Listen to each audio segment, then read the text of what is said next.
마지막 순간 몸과 마음에서 일어나는 것들. 죽어가는 마음에서는 어떤 일이 벌어지고 있을까? 병상에 오래 누워 있었다면 마음도 나약해졌을 것이다. 활동적이고 총명했던 사람조차도 두뇌 활동이 둔해지고 기억력도 쇠퇴했을 것이다. 가까운 사람들 이름마저 기억을 못할 수도 있다. 때로는 극심한 고통으로 짧은 기도문도 외우지 못할 수 있다. 이렇게 악화되면 희망을 잃기 시작하면서 살려는 의지와 결심에도 영향을 미친다. 다른 치료법은 없는 것인지, 왜 이런 고통과 시련을 겪어야 하는지 등을 생각하기 시작하면서 살 가망이 없다는 결론을 내릴 것이다. 회복도 안 되고 죽지도 않는 우리를 보면서 가족들은 지쳐간다. 제대로 된 보살핌을 받기는 점점 더 어려워질 것이다. 우리의 몸은 서서히 온기를 잃고 통나무처럼 뻣뻣해진다. 과거 위대한 수행자들이 말했듯이 우리가 먹게 될 마지막 식사는 보약 한 모금이거나 삼키기 어려운 약일지도 모른다. 마지막 듣는 말은 경전을 암송하는 소리이거나 애도하는 울음소리일 것이다. 말로 다 표현할 수가 없다. 만약 부자라면 여전히 재산 걱정을 하고 있을지도 모르겠다. 빌려준 돈을 못 받아 안타까워하거나 유산 분배로 고민할지도 모른다. 이루 다 말할 수 없는 걱정과 고통에 휩싸여 있을 것이다. 마지막으로 몇 마디 말이라도 해보려고 하지만 말소리는 입 밖으로 나오지 않는다. 말할 힘조차 바닥났을 때 입술만 달싹될 것이다. 그 모습은 참 애처롭고 가슴 아프다. 이 비참한 상황에서 우리 몸을 구성하고 있는 요소들이 서서히 해체되기 시작할 것이다.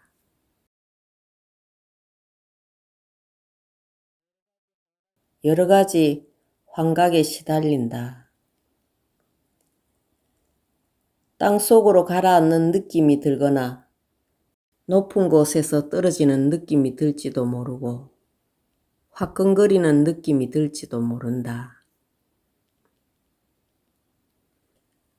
몸에서 물의 요소가 빠져나갈 때 눈과 코는 움푹 들어가고 재어들고 혀는 건조해진다.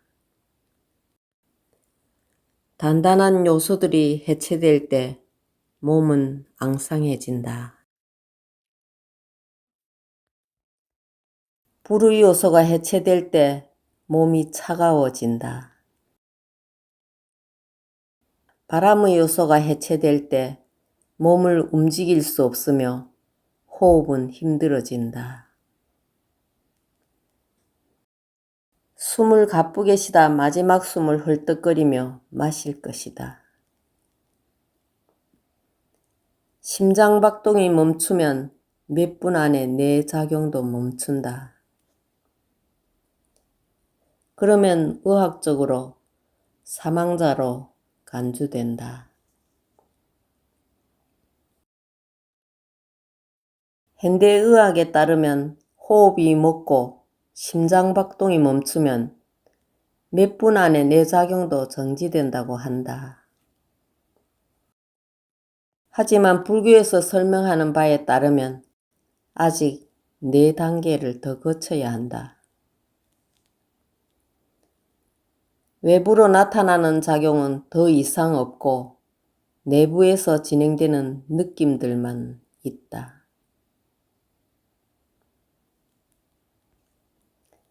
네 단계를 거치는 동안 망자는 다른 색깔의 빛을 보게 된다. 처음에는 희끄무레한 빛, 그 다음에는 불구스름한 빛, 그 다음에는 검은 빛, 마지막으로 무한한 공간의 느낌이 있는데 이것을 명료한 빛, 강명이라고 한다. 거친 차원의 의식은 더 이상 존재하지 않지만 미묘한 의식은 육체에 머물고 있다.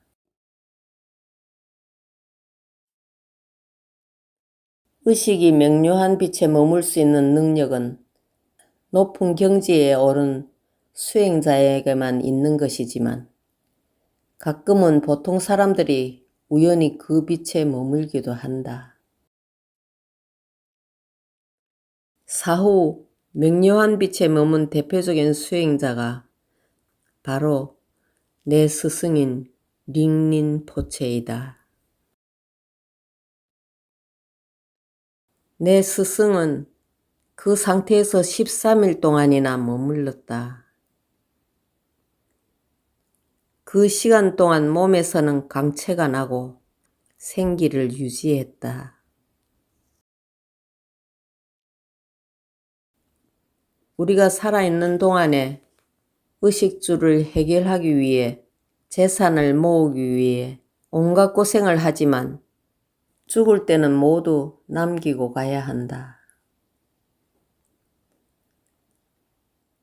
유산을 물려받은 사람이 그것을 어떻게 쓸지 우리가 어찌 알겠는가? 가족들도 며칠은 우리의 죽음을 애도하며 보내겠지만 곧 자기들 몫을 챙기느라고 싸움이 벌어질 것이다. 우리 인생은 그렇게 소모된다. 묘지나 화장터에 갈 일이 있으면 시신들이 어떻게 처리되는지 살펴보라.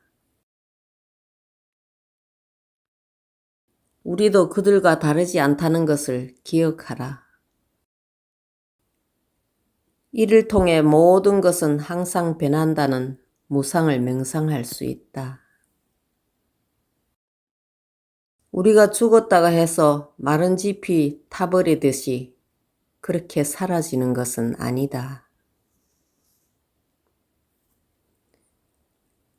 마음의 연속체는 지속된다.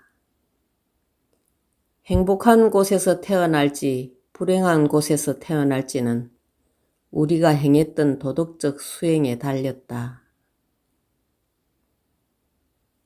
행복한 곳에 태어날 자신이 있는가? 임박한 죽음을 숙고하지 않으면 수행을 염두에 둘 수 없다. 수행은 미지를 여행하는 데 있어 안내서와 같다. 일상에서도 우리가 모르는 곳을 처음 갈 때는 경험자에게 조언을 구한다. 지도도 챙기고 어디서 쉬고 어디서 묵을지를 계획한다. 무엇을 갖고 가야 할지도 꼼꼼하게 챙긴다. 물론 다음 생이라는 미지의 세계로 가는 데에는 우리가 살면서 쌓은 경험이 그다지 유용하지 않다.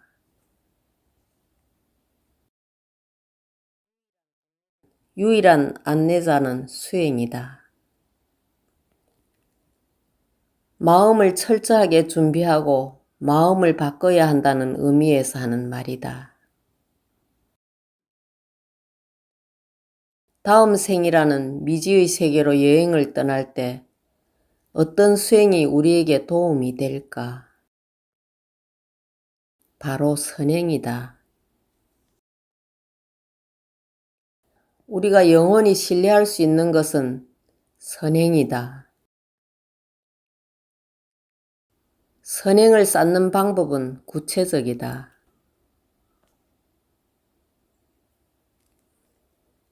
열 가지 선행을 실천하고 10가지 부도덕한 행위를 하지 않는 것이다. 우리가 선업을 쌓으면 쌓을수록 죽는 순간에 긍정적인 마음 상태를 유지할 수 있으며 좋은 곳에 태어날 것이라는 믿음도 지닐 수 있다. 다음 생에 무엇으로 태어날지는 온전히 자신이 한 행위에 달려 있다. 죽는 순간에 하는 생각과 행동이 다음 생에 우선적으로 영향을 미친다. 숨을 거두는 순간 보리심을 기억하면 저절로 마음이 고요하고 평온할 것이다. 죽음을 맞이할 때 착한 마음을 유지했다면 착한 행동을 할 것이고, 그러면 당연히 좋은 곳에 태어날 것이다.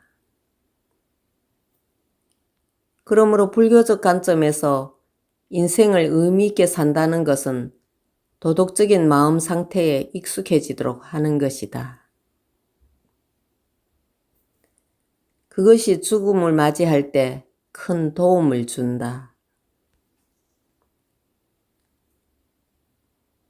죽을 때 긍정적인 경험을 할지 부정적인 경험을 할지는 일생 동안 우리가 어떻게 수행을 했는지에 달려 있다. 중요한 것은 우리 일상생활을 의미 있게 살아야 하고 평소 마음가짐이 따뜻하고 긍정적이고 행복해야 한다는 것이다.